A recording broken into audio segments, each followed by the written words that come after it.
Peristiwa kebakaran hingga menelan korban jiwa terjadi di Kota Palembang, Provinsi Sumatera Selatan. Bangunan rumah yang semi permanen terbakar di Jalan Nurdin Panji, Kecamatan Sukarami, Palembang, pada Sabtu 17 Mei 2025, sekitar pukul 5.00 WIB, terbakar hebat. Dari informasi yang diterima dalam peristiwa kebakaran tersebut terjadi tak jauh dari Simpang 4 Sukawinatan dalam merenggut 1 korban jiwa. Selain itu, terdapat 1 korban lain yang mengalami luka bakar ringan. Saat ini kedua korban telah dievakuasi ke RS Bayangkara Muhammad Hasan Palembang.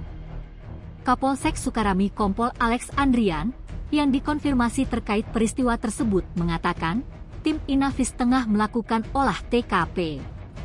Hingga berita ini diturunkan, wartawan sumselupdate.com masih melakukan pendataan terkait identitas korban dan kronologis lengkap dari tragedi kebakaran memilukan tersebut. Tim Liputan Sumsel Update TV melaporkan.